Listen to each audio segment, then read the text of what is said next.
அனைவருக்கும் வணக்கம். இப்போ நான் ஒரு குட்டி கதை தான் சொல்ல போகிறேன். ஒரு ஊரில் லொல்லன்னு சொல்லிட்டு ஒரு நாய் என்ன பண்ணுது, குலைக்குது. அப்போ சுவான்ற ஒரு பையன் என்ன பண்ணுறான், நீ பயப்படாத, உனக்கு எதுவும் ஆகாது, இந்த வாட்டி கல்லையே உன்னை கல்லால் அடிக்க மாட்டா அப்படின்னு சொல்லிட்டு தடையை குதிரை பேசிக்கிறான். அப்போது கல்லின்ற ஒரு பொண்ணும் சுவாவும் வீட்டுக்குள்ளே போகும்போது டைம் கரெக்டாக இருக்குது. அப்போது தாத்தா பார்த்து கல்வி கேட்குறா, தாத்தா தாத்தா நான் வரது உங்களுக்கு எப்படி தெரியும்னு சொல்லிட்டு கல்வி கேட்குறா. அதுக்கு தாத்தா சொல்கிறாரு, நீ போன வாட்டி லொல்லனை கல்லால் அடித்தப்போ அது கத்துச்சு, இந்த வாட்டி லொல்லன் உஷாராயிடுது அப்படின்னு சொல்கிறாரு. அதுக்கு சின்னின்ற ஒரு பொண்ணுக்கிட்ட கல்வி கேட்குறா, நீங்கள் என்ன ஜாதி, என் ஜாதி என்னன்னு சொல்லிட்டு ஸ்கூலில் கேட்டுக்கினே இருக்காங்க அப்படின்னு சொல்லி கேட்குறா.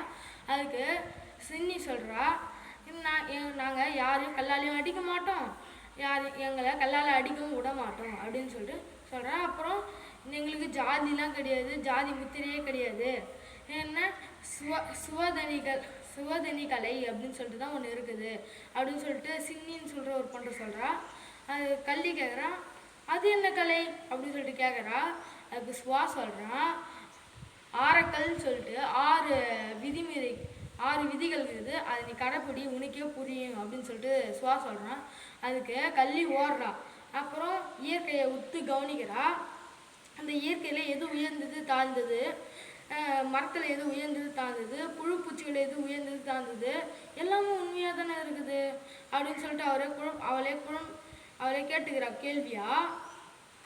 அப்போது இந்த ஒரு செல்லுலாம் அழிஞ்சு மனிதன் புதுசாக பிறக்கிறான் அப்படின்னு சொல்லிட்டு அவர் சொல்லித்தர ஆசிரியரே ஜாதி முத்திரையை குத்துறாருன்னு சொல்லிட்டு அவருக்கு குழப்பமாக இருக்குது கல்விக்கு.